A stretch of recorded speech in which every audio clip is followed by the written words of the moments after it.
Hello and welcome. I'm Shannon Elizabeth Eastman. I am the host of the Work That Matters podcast, and that is a conversation that takes place at the intersection of personal and business growth. Now, I'm having this conversation from my office. I'm in Rathmines in Dublin, Ireland, and my guest, David Foster, is joining me from Essex over in the UK. Now, this was probably one of my favorite conversations so far. We took the guts of an hour and we unpacked and we explored and we examined the different strategies and approaches that each of us have been using or seeing results with in the area of being yourself, particularly in business. Now, since 2012, David has been working with business owners who are ambitious and driven and time poor all over the world. He's working with them to bring balance and clarity and a freedom that allows them to improve and nurture the relationships that they have within the business and within the home. So within the home would be a really resonant point, particularly when we consider that we are helping David celebrate the launch of his book, Where's Dad? So we talk about it in the show today. Actually, you're going to hear my feedback, so I'll save it for later. I thoroughly enjoyed it. David knows his audience and he knows the journey that many of us get lost in, and aware that there is a different way to show up in business. So it is my intention that not only do you enjoy the conversation that David and I have here, but that there's something that shows up that shifts your perspective on what's possible for you. If there's anything in the show that has caught your interest and you'd like more information on, definitely dip into the blog. I've got David's book linked there, his social media, his email, I think, and his website. All that contact information is there. So without further ado, welcome. Oh, it's good to have you, David. I appreciate the thought you put into the intake form. That was really helpful. And I love the saying that you brought into the conversation that we can explore together. Oscar Wilde, be yourself, everybody else is taken. So clearly the flavor of this exchange is on you, the individual, and how to show up and what that looks like. And I definitely think we're going to cover clarity. I've got some exciting news on your end that I'm going to invite you to share shortly. But let's start with this Oscar Wilde saying, which I love: be yourself, everybody else is taken. Why is that meaningful to you? And why did you think it was appropriate to bring in here today? It's a really good question. And before I answer, it's a real pleasure to be here. And I appreciate you for creating this podcast with the wonderful guests you've got. And to be invited is a real honour. And I'm looking forward to it. So thank you. Thank you. I mean, the world is full of amazing quotes, inspirational quotes from an array of thought leaders. But that quote, when I first heard it, it really went in, and it went in a way that was so impactful to me, because I never really realised that it was okay just to be me. Because I spent many, many years building a strategy to survive in the world, thinking that it wasn't okay to be me. I had to be someone else, had to put a certain mask on to get acceptance or to gain approval or to get a pat on the head. And the quote kind of sums up to me one of the fundamental issues that happens with people that they don't know is even an option. It is just really okay for you to be you and not be the person that you think you need to be. I think in the moment that I'm just reflecting back to who I was a few years ago and hearing that statement, which may or may not be a part of the listenership that we have today. To be yourself absolutely didn't cop on to the idea that was accessible for me. But I think I would add a few more layers and say, I didn't know if anyone wanted to buy that version of me. So as a business owner, the mask or the theme or the presentation I was putting out at the time felt white knuckle, hold on tight, because that's something that I knew that worked. So straying from that felt chaotic and something that I wasn't prepared to go into. And then the other thing was, or the other layer I'd add to that is, I didn't know how to figure out who I was. And then I would imagine that there'd be another conversation that would play out, which I'm just hearing right now, which is, how do I know that I'm not myself right now? How do I know that this stressful 100-hour work week, physically making myself ill, how do I know that that's not me? So yeah, to be yourself in a world, to be yourself, everyone else is taken. Sorry, I was going to the Emerson version. It's an innocent enough statement, but it's a significant enough activity. Would you agree? Yeah, and I think it's actually it's quite a challenging exploration to even understand what yourself is, because I wasn't even conscious that I wasn't being myself on many levels. And it was only when I discovered coaching, having had several successful businesses and then hitting a point where they became highly unsuccessful, I stumbled upon a coach. Mm-hmm. And how long ago was that? That was in 2011, 2012. Yeah. It was a decade ago at the time of recording. And the coach asked me questions I'd never been asked by another human being before. Related to who I was and what I wanted to create and what my goals were and what I valued and all these kind of things. And I started an inquiry that allowed me to go down a few rabbit holes to slowly realise that actually there was a plasticity to the way that I was showing up in the world. And I then started to track back when that started to first come into play. And you never know with these sort of things for sure, but I think it was sort of 10, 11, 12, 13, going into secondary school, going from little school to big school, with all these people that I didn't know. And a way of being seen was to be the cool one, the funny one, the one good at sports, to get those kind of accolades. And that story, if it's true, who knows, played out into my adult life, whereby I didn't think I was enough just being me. I had to do something, achieve something, get something, win something to be enough. And I now realise that just isn't the case. How do you find the state of quote unquote enough without the achievement and the winning and the accolades from externally? How do you find the state of enough? Well, there's 1,000 different ways of answering that question, right? So I haven't got the one ring to rule them all, or the Holy Grail. Thank goodness for that. Yeah. Frodo isn't here today, but for all those Lord of the Rings fans. So I think the first thing that comes to mind is that there has to be like an intuitive knowing that there's more to life, there's a better way to do life. And it can be a very, very faint, intuitive whisper. And that can be the best place to start. And if that isn't existing, if that doesn't form part of the inner, very, very quiet narrative inside someone's mind, or the thoughts they have, or the mental chatter we all have, then the exploration is very, very difficult, because there isn't the curiosity and the willingness to even want to unpack that. Now, assuming that unpacking or that curiosity is there, the route to unpack it is for me, I found, is to really, really slow down and ask better questions of yourself, and actually have a professional, someone who does this for a job, slow you down and really get you to a place where the little whisper, the intuitive voice that you've got, starts to get more power, a few more octaves, and then the journey can unravel from that place. Does that answer your question? It's a really powerful answer. I reckon you do have a much better handle on it than you suggested a couple of minutes ago.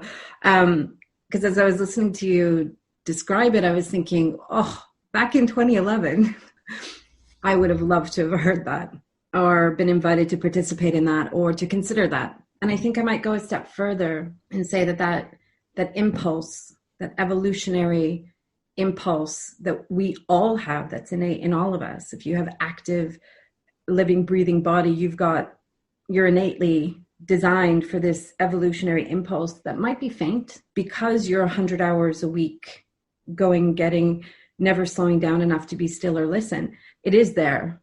It absolutely is there. Because I just don't want anyone listening today to be like, oh yeah, no, I don't have that. Of course you do. But you may need someone to facilitate you to find your way back to it or hear it. So slowing down is a critical piece, and sometimes you have to change many things, environment. How would you compare and contrast the state of, I keep going back to the 80-hour, 100-hour work week, because I know from previous conversations that's something you are not. So it's something that you're quite familiar with yourself. Mm-hmm. And I definitely grew up in that environment until a few years ago as well. So I'm going to use that as the contrast for fast. But how would you compare and contrast the very active, busy, fast lifestyle with what you're describing now, which is the slowing down? How would you compare and contrast them? Just 3 or 4 different traits or characteristics. Could you unpack the question a little bit more with a bit more specificity, maybe with like talking about particular people or examples or business owners in particular? I have this perception that for those operating in a more expedited, busy work week, that there is maybe an absence of appreciation for slow being powerful. And I would say there's probably a perception that to slow down is inefficient, will cost them revenue, will not allow them to get to everything in their to-do list. And so maybe the absence of understanding the power, and I'm using power deliberately here, of what a slower paced lifestyle could do for you would be really helpful for the Shannons. I'm going to talk about myself, who held on to the 80-hour work week for dear life because scaling and growing and empires and changing the world, everything external was all that I lived for. And if someone had said to me to slow down, I'd be like, you clearly are not a business owner. You clearly have no idea about the corporate world. And you need to go and talk to somebody in the public sector, because slowing down is not what I need right now. Does that context help? Amazing. Yeah, really helpful. And me too. I've been there myself. So, and if someone had said to me, if I was listening to a podcast saying 2008, 2009, in the thick of perceived crisis, and someone said, all you need to do is slow down and connect with yourself. Listen to that in a whisper. I would have had some choice words for them too. I would say, that's one of them, the hippies I've heard about. Go and hug a tree, buddy. Because I didn't know any different, right? And I didn't have a desire to go on exploration. So the first thing, it goes back to that, having that desire. The second thing, it's very hard to describe something unless you experienced it. It's a bit like trying to describe the taste of chocolate to someone who's never tasted chocolate. You know, it can be amazing if you're a chocolate lover, but they have got no idea, right? So I would say the contrast is that even if you're not conscious, even if you're not aware that slowing down it has a benefit to your life, or is even worth exploring to a degree, and it may not be for many people, but for some people they probably have a knowing, then look at times in your life where you possibly have slowed down. So let's take a tangible example with a story. So Steve Jobs used to have some of his most creative ideas when he would slow down and go for long walks with himself or with some of his vice presidents or with people he was collaborating with. And he would gently amble through the campus where he was based or through the countryside. And these ideas would pop out of nowhere because he'd got away from the coalface of being on it all the time, being on all the time. So we've all had those moments where we might be taking a stroll or maybe doing some exercise in a gym. And because we're not focused on doing the stuff, we go, that's the answer I've been striving for the last 3 weeks on this key project. That's so simple. Why didn't I think of that? Well, the reason you didn't think of it because you were trying too hard and you were going too fast. So that is probably a simple example of what slowing down looks like. Does that make sense? Yeah, it's a really apt description. I think if I were to compare the place that I operate from today compared to the place that I operated from, let's go back to 2011, because that was probably the most intense. 2011 to, let's say, 2014, probably the most intense perceived crisis I've ever known. And so operating today in this much more slowed down, thoughtful, deliberate, it's opened up creativity to a degree that I couldn't fathom prior. And I'm a creative director. I live and die by being creative. And so in this slower space, in this, walking through the parks and, taking in the scene, there is it almost facilitates, I'll take that word out. It facilitates that space of imagination and creativity. Flow. Can I talk to that for a second? Yeah, please. So I'm a dad of two grown boys, one's 6 and one's 9. And if I look at my children, those grown boys. Say again. You call those grown boys? I know. I think as part of me still wants them to be babies, but they're real life boys. They're not wooden like Pinocchio. They're growing boys. Growing boys. And in many respects, they're my biggest teachers, right? So if I look at my children from an early age, they've had this endless well of creativity they tap into with role playing or building Lego or playing or drawing. And that never leaves us as human beings. But what happens is, this is my experience, we go through the layers of life. We go through life and build up layers of varnish, if you like, through experiences, and think that we can't be a certain way, we can't be creative, we can't be that way. We have to get on and work really, really hard, and work really, really fast paced. And by doing that, sometimes that blocks off the creativity. So a lot of people will label themselves as not being creative, but I challenge that, because when they were younger, they like we all have this endless pot of creativity sort of spilling out all over the place. And slowing down allows us to get access. Now, creativity comes in many forms. It doesn't necessarily mean being someone who's going to paint a great piece of art or write a book or create a podcast. It can be finding a creative solution to a very taxing business problem. Yeah. Yeah. Oh, I love that. You're right. Because I would say that's another thing that I get to experience today is the most creative problem solving with regards to accounting and tax, with regards to projects, businesses, industry, like the whole gamut in my business world. There is something deeply powerful about being slow in how you conduct yourself. I was talking to Kathy the other day about recognizing how powerful it is in the outcome and the products, so the stuff that's produced, that if you work with me over at Teach a Brand to Fish, you'll know from the outset that we will have meetings, and then we will go away and sleep on it for a day, maybe 3, depending on how big that thing is that we're reflecting on. But I build it in from the outset so that there's an expectation set to have slow built into the process. I love that, and I think it's important for me anyway to kind of offer a different perspective on this slowing down piece, which I learned from a brilliant coach called Steve Chandler. Amazing guy, I highly recommend his work and his books. That doesn't mean that you don't have episodes in your professional life or your personal life where you are very focused, very on task, and producing lightning speed. Yeah, speed. Yeah, lightning speed. Yeah. So it's not a case of suddenly putting everything down and living this life where you're just meandering around and kind of being really present and peaceful. That for me doesn't work. It's having both sides, knowing when the slowed down life needs to come into play to help you with the other side, the fast-paced, productive, the achievement elements. That's where I bring in the word paradox. Mm-hmm. I have experienced personally one of the byproducts of slowing down is when the creativity or the imagination or the problem solving hits, and it does hit, I can produce something in 1/10 of the time that I would have done in my, the Shannon of 500 versions ago.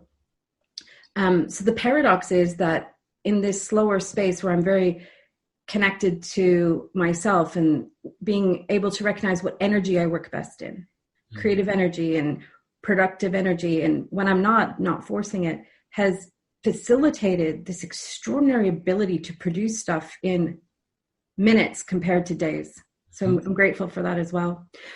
I wanted to move on to another question, actually about your book. But before I do, this slow and fast contrast, or I actually now reframe it to this synthesis of slow and fast business activity. Is there anything that you'd want to add to it or comment on it before I take you in a different direction? I can give a quick example if you want. Yeah, please.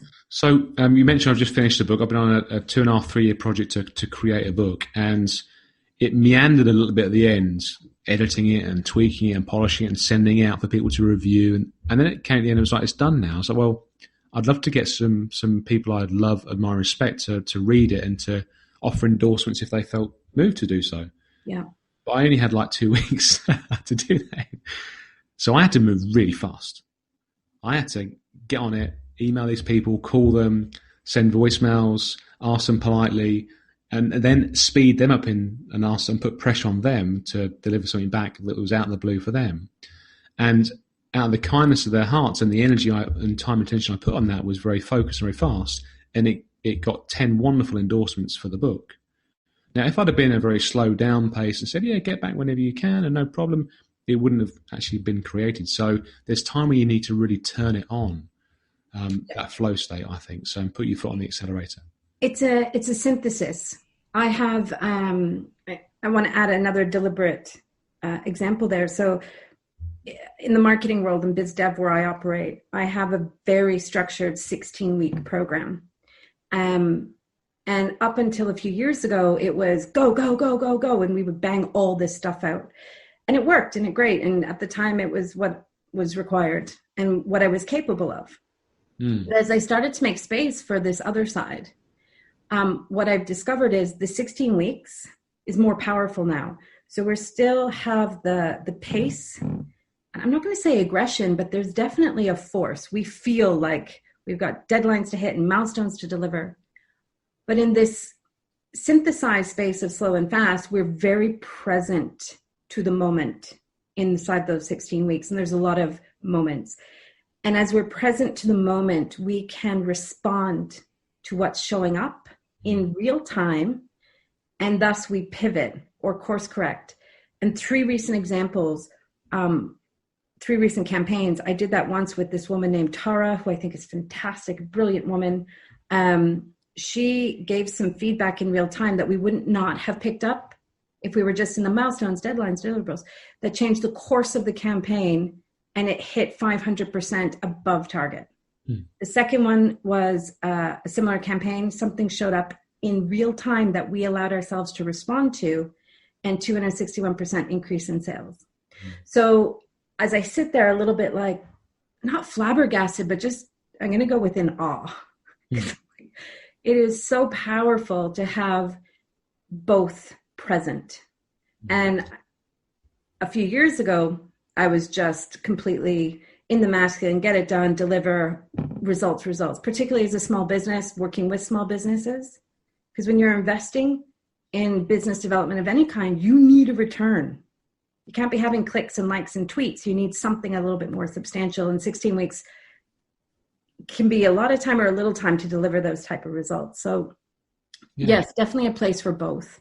Great example. I think in the business world where some of that might come from with in my experience personally and other people I've worked with is that they tend to get into businesses at the start, and they do so because they're technically gifted in some element of the business. They might be a great marketeer or a great graphic designer or an expert. And then because they're great technicians who output work quickly, they then bring that kind of that way of being into running a business. But running a business is very, very difficult. Good point. Good point. So, and that technician perspective will serve you to a degree for the first year to get things going, maybe into year 2. But suddenly when the business grows, you've got staff, you've got to manage, you've got to lead, you've got to create, you've got to inspire, you've got to delegate, all things you don't want to do. The cracks tend to start to show.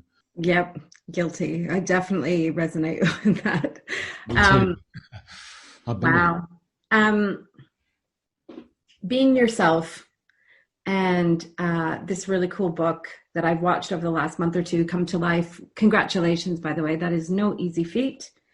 3 years, I think you said, in the making a few minutes ago. Yeah, well, it's been a lifetime really of unpacking stuff, but I stated the intent in a coaching group in May 2017, and I started writing it at the start of 2018. Can you take me back to that intention in 2017? I went into a coaching group with a really, really well-respected, renowned coach called Rich Litvin.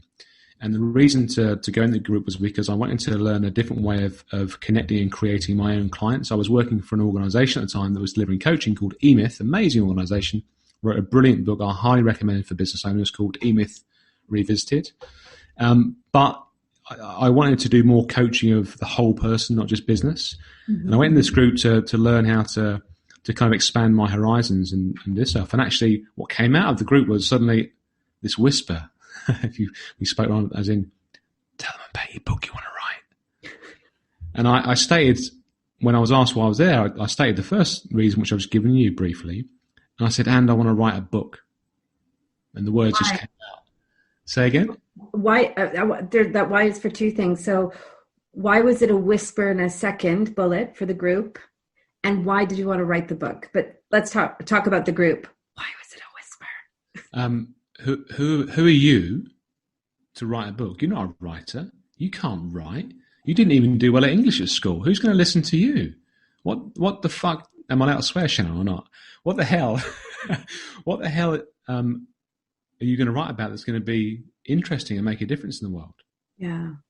They were the louder voices, and the whisper went, "Go on, you can do it. Right, just say it." Wow. So tell me about why you wanted to write your book. It's the book I wish I'd read when I was in the thick of it, maybe even before I'd started a business, but when I was in the thick of running a business.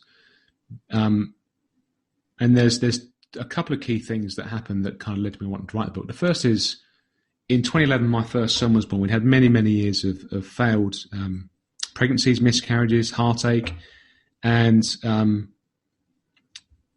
the period of the pregnancy was very stressful because in late 2010, my main business was kind of imploding on itself, and I kind of was disengaged, very stressed out, wired, working long hours, worried about losing another baby.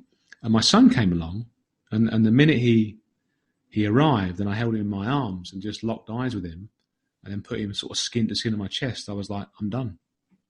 This is, life is beginning now. This is what life is really about for me. And I can't explain or put words around the visceral feeling that I had looking into that newborn's eyes and that kind of unspoken connection with a little human that I'd co-created with my wife. And I knew I didn't want to be the kind of stressed out, overwhelmed, grumpy dad coming home who is disengaged and too preoccupied with his own thoughts to really connect and lead and help his son grow. So that was the kind of catalyst, my first son coming along, and I really wanted to be a present parent for him. When did you come up with the name? Sorry, tell me the second thing, but then I want to know at what point did the name for your book, because we haven't mentioned that yet. When did the name come out? But tell me the second thing first. Sorry, David, didn't mean to go. That's okay. And the second thing was I then discovered coaching.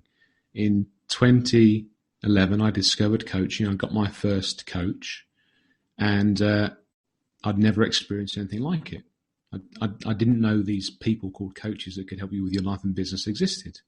I thought you could just hire in consultants and they would do the work for you, charge you a fair amount, and then they would run off and things would never really be the same again.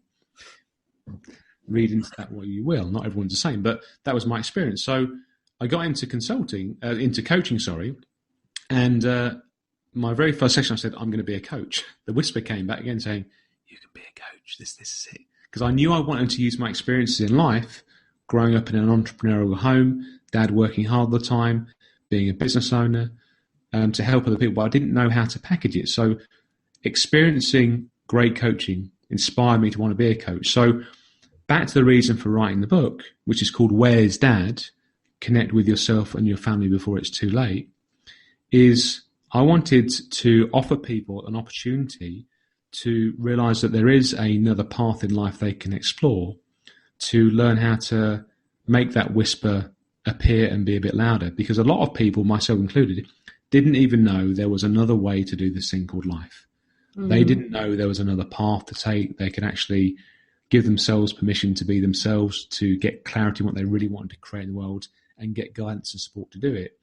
And I also wanted to create a movement whereby dads in particular, and working mums as well, but dads in particular, realize that slowing down to connect with your children is probably one of the most valuable things you can do for yourself and for them. The model I had and the advice I was given was that when your child comes along, stay out of the way until they're about 5 years old, because they're just a pain in the arse until then. And that was, so I kind of had this model of what fatherhood was, which was go out, work really hard, earn the money, and the woman will do the homework and sort the kids out, and you might see him at weekends now and again. That was my model. And the example that I'd been set by my dad, who still is an incredible man, very inspiring and very loving, but didn't really see him a lot, right? So I really missed him as a kid. and didn't really have that kind of role model around as present as I wanted, as much as I wanted. So I wanted to give people an option to explore that, because what I found being a present parent of my child and helping bring him up and being there for bath time, for breakfast time and for feed time and all the stuff that traditionally women have done, is that the bond that's been created is absolutely incredible. And it's I hold it as such a responsibility to be a dad and to bring another life into this world, that I want to make sure that I do my very best in modelling for him leadership, life leadership, being yourself, because essentially, that's the next generation. They inherit our genes, our world, and for me, it's the most important job in the world. So I wanted to gently wake people up to the option of exploring that, being more of a present parent, and at the same time looking after themselves first, and realise actually if they do have an intuitive whisper that there can be a better way to do life, stating the intention, exploring it, is one of the best things you can do. So when I say the word clarity, what comes up for you? Really important. I think I think clarity is everything in many respects. And I understand someone listening to this might go, what the hell do you mean by saying that? But in my experience, when I was rushing around at the speed of light from one task to the next, from one meeting to the next, from one presentation to the next, from one email to the next, I wasn't focused on anything else other than the next day or week, maybe the next month, maybe a business plan for that year that was a bit far out of reach and a bit of a fantasy because I was missing my numbers.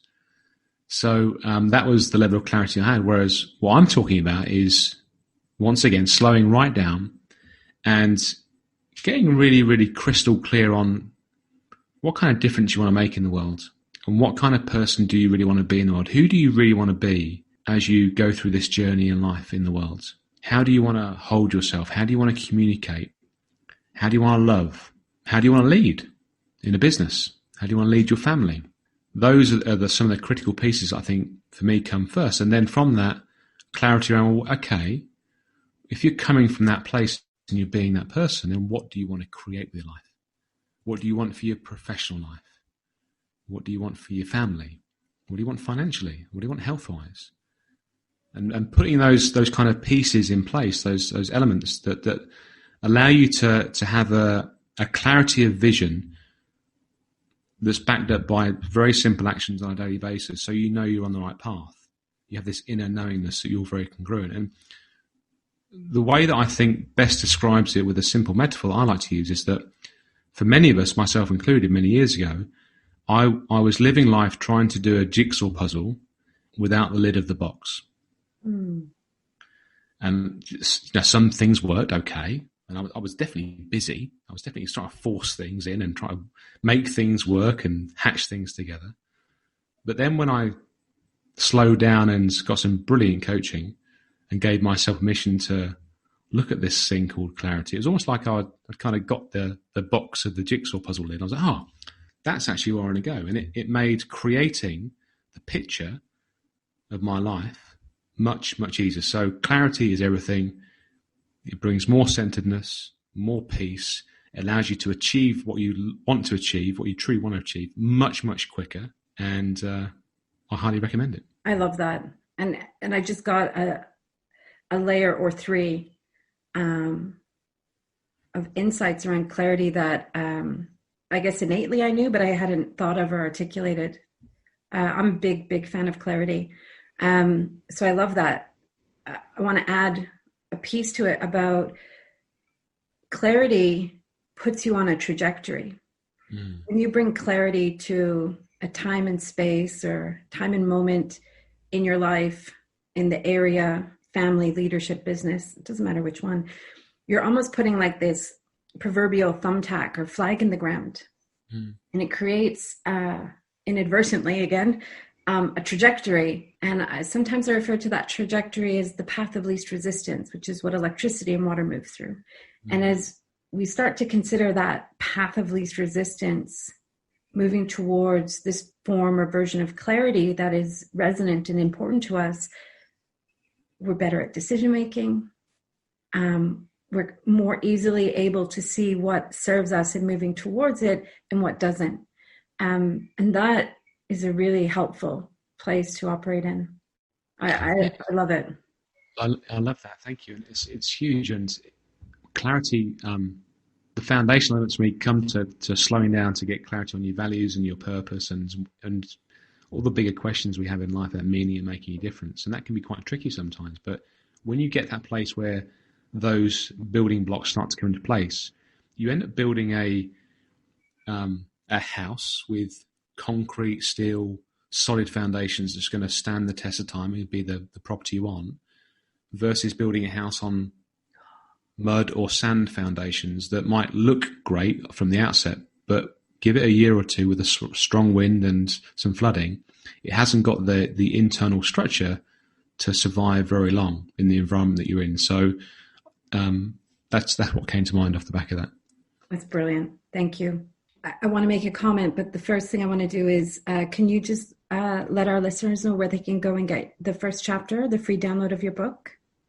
If they go to davidfoster.coach, they can see it on the homepage. They can just download the first 5 chapters for free, davidfoster.coach.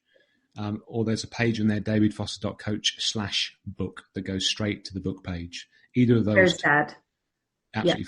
Yeah, to download the first 5 chapters of Where's Dad. And it's just the first 5 chapters of the book. And it's there for everyone to I've been look. Toying with the idea of going back to my email or my Facebook. I can't remember which one I used when I downloaded and read, I think it was the 5 chapters of your site. The first 2 actually a little while ago. And I sent you this rather excitable bit of feedback, and I think it went something to the effect of, fuck! That it's absolutely who I was and is and resonate with, and it just hit. You actually said, this is the first message before you read it. You said, that's very cool. Thanks, David. Much appreciated. And then there was a delay. And it was like, fuck! That hits home. Wow. What a visceral read. Oh, I loved it. In the beginning, I was like, yes, this is very polite and very cordial and civilized. And then after that, I was like, fucking gloves are off. It was amazing. And it was a visceral action. Thank you for pulling that out, because I didn't want to start messing around with browsers while we're in this conversation. But the visceral part of it was, one, seeing myself in your words at a point when, I'm writing checks and kicking ass and I'm doing all the cool things that business owners want to do, but I was doing it at such an extraordinary expense to my relationships with my family, to my health, to everything. And then the second part of that was gratitude that I'm found my way to do life differently, and then gratitude that there's something out there, because I definitely would have loved someone to have sat me down and talked to me about coaches, as we mentioned about 30 minutes ago, and this idea of doing life differently. And you've got that book, or at least you've got that message in book form. No doubt you do coaching in that area as well. So yeah, absolutely get that it's for dads. But as a businesswoman who doesn't have children nor really want children, I found it absolutely bang on. So thank you. And that's, I mean, without wishing to kind of self-promote, I've had some incredible feedback from women who haven't got children, from men who haven't got children, from people who don't own businesses, saying the story, it's a parable. The story is very inspiring. And it's, when I first read this book, E-Myth, back in 2011, I mentioned to you, I highly recommend the book. It might have been early 2012 actually, but I had tears streaming down my face. I was cutting the lawn. And I was listening to this. I listened to it first, audiobook, and it described the kind of the inner world of what running a business is really like. Mm. So I wanted to create a book because that had a similar impact, because that then opened up a whole new world of possibilities. It was almost like the book could give me permission to explore another part of life that I didn't know existed. So if my book can have a similar resonance with someone like me, absolutely, that's what I want. Yeah, that's brilliant. Be yourself. Everybody else is taken. As we reflect on the conversation we just had, and that saying that you brought in for us to challenge and explore. What are your final thoughts and your takeaways? Appreciation and gratitude for you for creating such a lovely space and container and to have a really, really cool chat. So thank you. And in relation to that particular quote and the frame for the conversation, I would just encourage people to bring 5% more curiosity and awareness to their current life, just to ask the question and maybe journal on this question: what do I want and who do I want to be? I love that. I would almost second copy paste. That is a really, really good takeaway. I think I'll offer up a second thing, which is giving a little bit more focus and attention to the prompt, that internal, intuitive, evolutionary prompt. I use evolutionary prompt, and I want to give credit to Barbara Marks Hubbard, an adorable woman who passed away last year. I think she was in her 80s or 90s. She talked about an evolutionary impulse that we all have, and how different and extraordinary life is when we turn into that evolutionary impulse and we say yes, as opposed to, what I was doing, which was louder and faster and bigger. Oh my. David, thank you so much for being here. This was really awesome. A real pleasure. Thank you. The Work That Matters podcast, it's brought to you by ShannonEastman.com.